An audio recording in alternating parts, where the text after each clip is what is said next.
the relief. Took long enough, but it's definitely exciting, and I'm happy that I finally got it, and I'm glad that we came out with a win tonight. And what'd you see on the goal? It was a wraparound. Yeah, I just saw when Pat shot it wide there. I was going to bring it out short side, but saw the D-man there and just thought I'd go around the net tight and try and jam it, and got lucky. So your 2 goals, do you know Denning was coming to you with that puck? Did you anticipate that pretty well? Well, I just kind of saw a little seam, so I tried to get in it, and he did a good job of finding me. I think we kind of made eye contact there, and he made a great seam pass through, and I was just trying to get it on net as fast as I could, and got lucky that I made it through. And the shorthanded goal was just like, obviously a kind of a brutal turnover for them, but good read by you as well. Yeah, well, I give all the credit to Joe there. He pressured that guy into making that pass, and it was about the only play that guy had. So, Joey's pressure up top made it easy for me to kind of hop in there and grab it. So, did you learn something from Chiasson being stopped in his breakaway in the first period on where to shoot on Richter? Not really. I just decided once I got it that I wasn't going to deke or anything. Halfway through the game, the ice tends to get back, and I didn't want to lose it, so I was just like, I'm just going to shoot it. You can't regret taking a shot, so I was lucky. Chris, you guys now have 2 straight wins heading into what'll probably be the toughest stretch of the season. Just talk about how important that is. Yeah, it's like you said, it's definitely the most important part of our season. We've tried to put a little stretch here together to get us in good shape for March in tournament time. So, we got BC, UNH, and Merrimack, all teams that are ranked nationally. So, we're going to focus with our game Tuesday against Merrimack and just go from there one at a time. And how hard is it to not look ahead to those games and focus on facing a 3-win team like Harvard? Well, that was one of the points of emphasis this week is, coaches wanted to make sure that we weren't going to look past a game like this. Harvard's a great team. They played Brown very tough, and they just came off a 2-1 loss to Yale. So, it was the #1 team in the country. So, they're definitely a tough team, and we couldn't look past them. So we needed to make sure we brought our A game tonight. Just talk about the postponement and the wrench that kind of threw into everyone's plans. We knew a day before that there was a possibility, and we knew early enough, I think a whole day before, that the game was canceled. So it just let us not having a Friday game helped the day off, so we were able to re-gear and refocus on a different team. And it's just the same schedule we have. We were supposed to play on Wednesday last week, we're playing Tuesday now with a Friday and Saturday game instead of Wednesday and Saturday. So it's ultimately the same thing.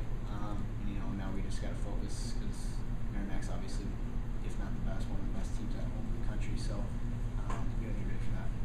Justin, if you just talk about your thoughts on your season. Obviously, when you get the goal on the score sheet, people start to see notice. But you played well all season long, and the big hit at the icebreaker. If you just give your self-assessment on what you've done so far this year. I think every player on a team needs to fill a certain role, and I've been fortunate enough to play for BU this year and get in on quite a few games, and the way I've been able to stay in the lineup is play physical and just be a good teammate and just work as hard as I can and just be good on the defensive side of the game, and hopefully things like tonight will happen. I'll get lucky on the offensive side, but I'm just willing to play hard defensively, and that's kind of what a fourth line has to do, and try and get a little physical every once in a while. But it's I think that's how I've been successful this year for sure. How did that hit you at Notre Dame? Yeah, it was good. I've never experienced that before, so being involved in it was pretty cool, and obviously it was fun, but took a while to fix it. So it was cool for about 2 minutes. Yeah. Wasn't that fun after that? But it was a good experience. One of the Harvard players giving you a little congratulations in the last few seconds of the game. Yeah. Well, there's a cheap shot on one of our teammates, and I'm not a big fan of that. So, when he was standing there at the blue line, I just, was just trying to stick up for my teammates and make sure nothing happened. Chris, the power play's been struggling a bit. You scored tonight. How do you feel it's coming along? You know, obviously that's probably one of our weakest points in the first half. But coming into the new year, we talked as a group and we, said it's a clean slate. The 11% that we had in the first half means nothing if we go, 20 for the rest of the season. So, that's in the past, and we're just looking to work on it, try to get 1-2 games if we can. If we look back on it, we had 6 ties in the first half, and we could have added a power play goal here, and that really would have changed some of the games. So, we know it's going to be important down the road, and if we can just improve on what we needed to work on the first half of the season, I think it'll definitely help. Do you have a goal for which one to accomplish in power play? Not really. We just, we don't want to get too complacent with it, moving the puck around, thinking too much really. We just want to make plays, it's 5-on-4, so there's always an open guy. And, just getting a lot of shots, getting a lot of guys in front, a lot of traffic, and not thinking too much and just, making plays and having fun is kind of the change that we're trying to make. How about like a percentage you want to go for in the second half? Do you have a goal for that? Well, I mean, anything above what we have done in the first half would be great. But if you look at the best power plays in the country, they're hovering around 25%, which is very, very good.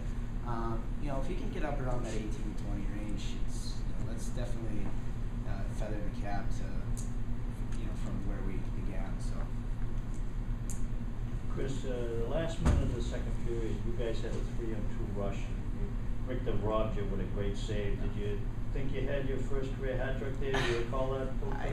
It's that one will haunt me for the rest of the night probably. I'll let it go after that though. But Joe made a great play. I thought he was going to shoot the whole time, and finally made the decommit to him. Made a great play back, and that one surprised me a little bit. But it was the rebound that came right back that I couldn't believe I shoved it right back into the goalie. So it was unfortunate, but it was good playing Joey's part, and I apologize to him for not finishing it. Questions?